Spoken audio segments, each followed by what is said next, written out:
ప్రధానంగా గోచారం విషయాలు తెలుసుకున్నప్పుడు ఈ సంవత్సరంలో జరిగింది ఏంటంటే అండి, గురుడు 4 రాశుల్లోకి ఇంచుమించుగా కర్కాటకము, సింహము, కన్య అనేటువంటి 3 రాశుల్లో సంచారం చేస్తున్నాడు.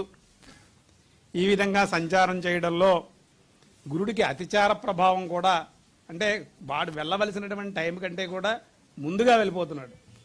దాని వల్ల వెనకాల వెళ్ళవలసిన ట్రైన్లు, వెనకాల వెళ్ళవలసిన జనాలు అందరూ ఇబ్బంది పడతారు కదండి. ఆ రకమైనటువంటి గురుడి యొక్క అతిచార పరిస్థితి ఈ సంవత్సరం మనకి ఏర్పడుతోంది. అది ప్రధానంగా జ్యోతిష ఫలితాలన్నిటినీ కూడా అది కొంత తారుమారు చేస్తోంది. లేకపోతే ఈ సంవత్సరంలో మనం చెప్పుకోవడానికి ఒక్క తులారాశికి తప్పవడిచి అన్ని రాశులకి ఏదో రకమైనటువంటి ఇబ్బందినే మనం తెలియజేయవలసిన పరిస్థితి ఉంది. ఒక్క తులారాశి వాళ్ళకి ఆ 3 రాశుల్లో సంచరించేటప్పుడు గురుడు ఉపకారం చేస్తాడు. అదేవిధంగా తులారాశి వాళ్ళకి ఈ సంవత్సరం అంతా కూడా శని షష్టంలో ఉంటాడు. ఇక రాహుకేతువుల దగ్గరికి వచ్చేటప్పటికి పంచమంలో ఉండేటువంటి రాహు ఒక డిసెంబర్ దగ్గర నుంచి మార్చి దాకా పంచమంలో ఉండడం చేత మిగిలిన కాలం అంతా కూడా చాలా విశేషంగా, చాలా బలయుతంగా తులారాశి వాళ్ళ యొక్క ఫలితాలు మనం చెప్పుకోవడానికి అవకాశం ఉందండి.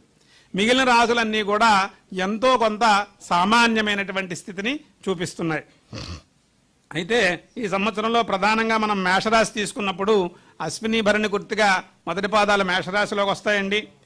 ఈ మేషరాశిలోకి రావడం వల్ల వీరికి ఆదాయం 11 అయినట్లయితే వ్యయం 5, రాజపూజ్యం 2 అయినట్లయితే అవమానం 2. అంటే యాక్చువల్గా 6 రూపాయలు మిగులుస్తారని చెప్పి దీంట్లో ఉన్నప్పటికీ కూడా ఇక్కడ ఏమైందంటే వీరికి ఏలినాటి శని ప్రభావం కొంత ఉంది. అందుచేత వీరు కొంచెం జాగ్రత్తగానే ఉండాలి. అంతేకాకుండా అర్ధాష్టమంలో పంచమంలో కుజుడు, అర్ధాష్టమంలో కుజుడు ఇంచుమించుగా ద్వితీయార్థం ఆగస్టు నుంచి డిసెంబర్ దాకా వీళ్ళకి అర్ధాష్టమంలో కుజు సంచారం కూడా అనుకూలంగా లేదు. అంచేత వ్యాపారస్తులు ఒత్తిడికి గురవ్వడం, సమయానికి సందర్భానికి అనుకూలంగా వ్యవహరించుకోలేకపోవడం, ఇవన్నీ కూడా వీరికి ఎక్కువ ఉంటాయి. అందుచేత ఈ రాశివారు ప్రధానంగా గజేంద్ర మోక్షాన్ని రోజు పారాయణ చేయడం కానీ, గజేంద్ర మోక్షాన్ని వినడం కానీ, ఏలినాటి శని ప్రభావానికి ఈశ్వర దర్శనం కానీ, ఆంజనేయ స్వామి యొక్క ప్రార్థనలు కానీ చేసుకోవడం వల్ల మేషరాశి వారు విశేషమైన ఫలితాలు పొందడానికి అవకాశం ఉందండి. అదేవిధంగా వృషభ రాశి వారి యొక్క పరిస్థితి తీసుకున్నప్పుడు ఆదాయం 5, వ్యయం 14. ఆదాయం 5, వ్యయం 14 అంటే ఎక్కడి నుంచి వచ్చేస్తుంది? కొట్టుకొచ్చేయాలి కాదు. వాళ్ళు 19 రూపాయలు సంపాదిస్తారు, దాంట్లో 5 రూపాయలు మిగిల్చుకోగలుగుతారు, 14 రూపాయలు ఖర్చు పెట్టుకోగలుగుతారు. అందుచేత వృషభ రాశి వారికి ఆదాయం 5, వ్యయం 14, రాజపూజ్యం 5, అవమానం 4. అయితే ఇక్కడ ఉన్నది ఏంటంటే వీరికి శని సువర్ణమూర్తిగా సంవత్సరం అంతా కొనసాగుతున్నాడండి. రాహుకేతువులు కూడా శ్రమనిచ్చిన శుభాలిచ్చే విధంగా ఉన్నారు. గురుడు యొక్క అతిచార పరిస్థితి ఉన్నప్పటికీ కూడా మొత్తం మీద టోటల్ మీద మిశ్రమమైనటువంటి ఫలితాల కంటే ఎక్కువ ఫలితాలే వీరు పొందుతారు అని చెప్పి మనం చెప్పుకోవడానికి అవకాశం ఉంది. ఆర్థిక ప్రయోజనాలు ఉంటాయి, గౌరవాన్ని పొందుతారు. అయితే వీరు చేయవలసింది ఏంటంటే నిలకడైనటువంటి స్వభావాన్ని కలిగి ఉండాలి అని చెప్పి ఈ వృషభ రాశి వారి విషయంలో ప్రత్యేకంగా చెప్తోంది. అయితే నవంబర్ దగ్గర నుంచి జనవరి దాకా ఉండేటువంటి అర్ధాష్టమ కుజుడిచ్చే చిన్న చిన్న ప్రమాద సూచికలు ఉన్నాయి అని కూడా చెప్తోంది. కాబట్టి ఏదైనప్పటికీ దక్షిణామూర్తి, దత్తాత్రేయ, గురువులని, గోవుల్ని పూజించుకోవడం చేత ఈ వృషభ రాశి వారు విశేషమైనటువంటి ఫలితాలు పొందడానికి అవకాశం ఎక్కువగా కనిపిస్తోందండి. అదేవిధంగా మిథున రాశి వారి ఫలితాలు తీసుకున్నప్పుడు ఆదాయం 8, వ్యయం 11, రాజపూజ్యం 1, అవమానం 7. అయితే వీళ్ళకి జూన్ 2 వరకు, జూన్ 2వ తారీఖు వరకు ఉద్యోగులకు చికాకులు, అధికారుల వల్ల ఇబ్బందులు, ప్రతి విషయమున ఆందోళన ఉన్నప్పటికీ జూన్ దగ్గర నుంచి అక్టోబర్ వరకు అభివృద్ధినిచ్చేదిగా ఉంటుంది. రావాల్సిన ఎవరికండి? ఇది మిథున రాశి వారికి రావాల్సినవన్నీ కూడా వసూలు అవ్వగలవు. ఈ విధంగా మిగిలిన మాసాలన్నీ కూడా ఆర్థిక విషయాలన్నీ కూడా ఇబ్బందికరంగా ఉంటాయి. స్థిరాస్తుల విషయంలో పేచీలు జూన్ దగ్గర నుంచి డిసెంబర్ వరకు ఉండవు, కానీ దాని తర్వాత సమయంలో ఉండేందుకు అవకాశాలు ఉన్నాయి. కాబట్టి మిథున రాశి వారు ఖచ్చితంగా కొంత జాగ్రత్తలు పాటించుకోవాల్సిన అవసరం ఉంది. అమ్మవారి ఆరాధన అత్యావశ్యకంగా చెప్పవలసినటువంటి అవసరం ఉంది. ఎక్కువగా అమ్మవారి ఆరాధన చేసుకోవడం వల్ల మిథున రాశి వారికి అన్ని విధాలుగాను బాగుంటుంది. అయితే జూన్ దగ్గర నుంచి అక్టోబర్ దాకా ఉన్నటువంటి సమయాన్ని ఈ మిథున రాశి వారు సద్వినియోగం చేసుకోవడం వల్ల మిగిలినటువంటి సంవత్సరం అంతా కూడా వారికి దాని మీద ఉత్సాహంగా రోజులు గడిచిపోతాయని చెప్పడానికి అవకాశం ఎక్కువ కనిపిస్తోంది. అదేవిధంగా కర్కాటక రాశి వారికి ఆదాయం 2, వ్యయం 11, రాజపూజ్యం 4, అవమానం 7. ఈ రాశివారు ఎక్కువగా ఆగస్టు 2 నుంచి కుజ సంచారం ప్రతికూలంగా ఉంది కాబట్టి కొద్ది శ్రద్ధ చూపించుకోవాలి. దుర్గా సప్తశతి శ్లోక పారాయణ, లక్ష్మీ నరసింహస్వామి కవచ కరావలంబ స్తోత్రము మీరు చదువుకోవడం వల్ల వీరికి ఉపయోగం ఉంటుందండి. దాని తర్వాత సింహరాశి వారి పరిస్థితి చూస్తే వీరికి ఆదాయం 5, వ్యయం 5, రాజపూజ్యం 7, అవమానం 2.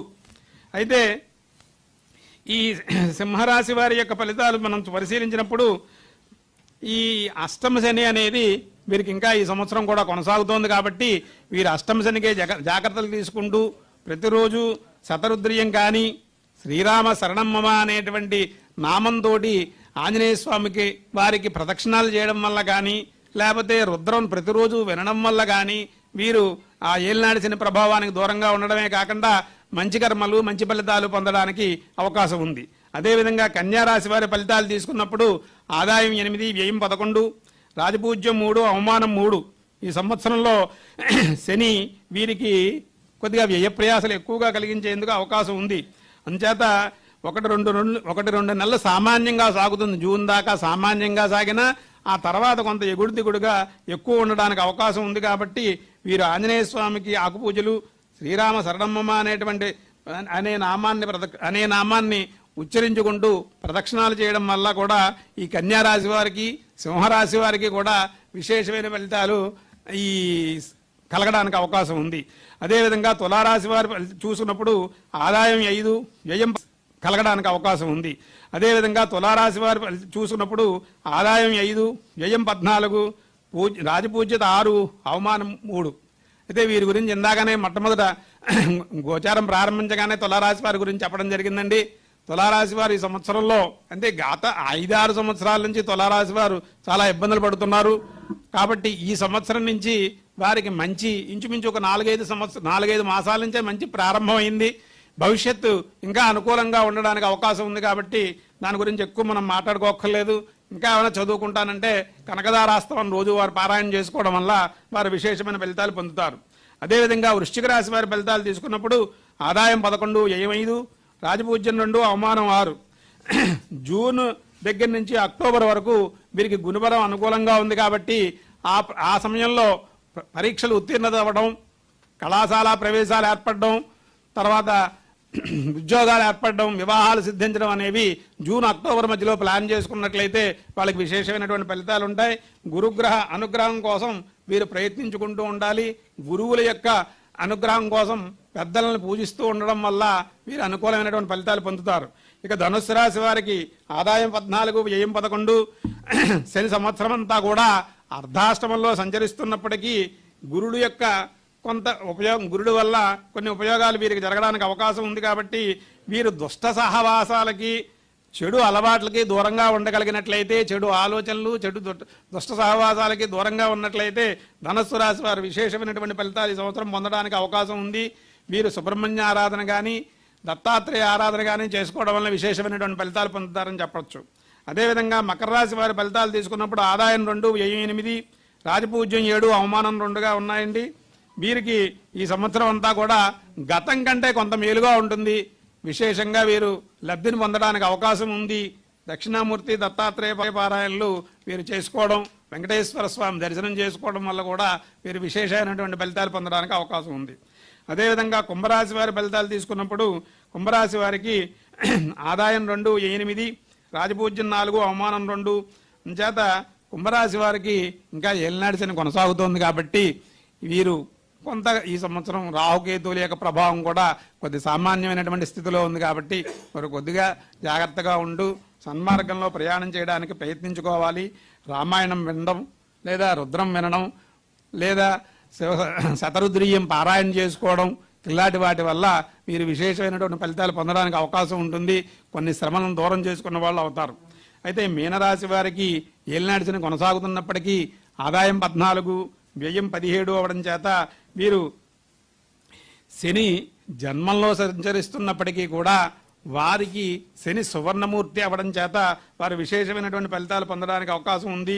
ఈ సంవత్సరం అంతా కూడా గత సంవత్సరం కంటే భిన్నంగా అభివృద్ధి బాటలో ప్రయాణం చేయగలుగుతారు.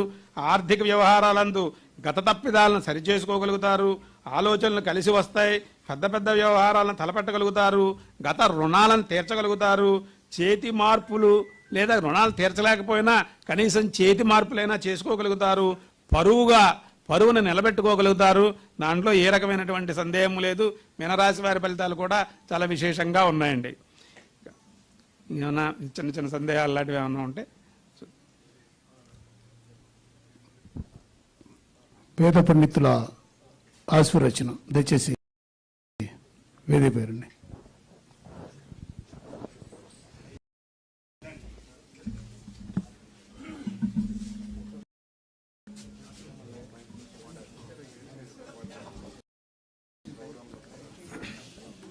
ప్రజాభ్యః పరిపాలయంతాం న్యాయేన మార్గేణ మహిం మహిషాః గోబ్రాహ్మణేభ్యః శుభమస్తు నిత్యం లోకాః సమస్తాః సుఖినో భవంతు. దయచేసి అందరినీ కూడా మేము ఈ స్థానాల్లో కూర్చోవలసిందిగా రిక్వెస్ట్ చేస్తాం. దయచేసి కూర్చోండి, అందరూ మీ స్థానాల్లోనే కూర్చోండి. అందరూ కూడా కూర్చోండి, ప్లీజ్ కూర్చోండి అమ్మా. ఇప్పుడే పంచాంగం శ్రవణం అయింది. చక్కగా ఇప్పుడు షడ్రుషోపేతంగా ఉగాది పచ్చడి, దానికి శ్లోకం ఉన్నది. ఆ శ్లోకం నేను చెప్తే అందరూ చెప్పండి కాస్త.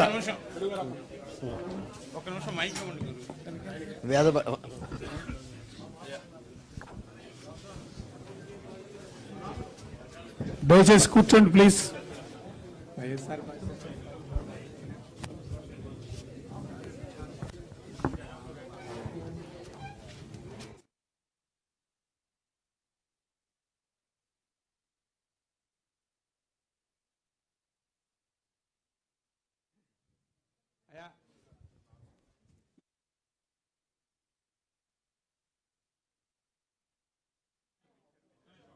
జగన్ గారు, వారు ధర్మపత్ని గారు ఈ కార్యక్రమానికి వచ్చి కార్యక్రమాన్ని తిలకించినందుకు నాకు చాలా సంతోషం. అయితే కాలగతిలో అనేక మార్పులు జరుగుతూ ఉంటాయి. కాలం ఎప్పుడు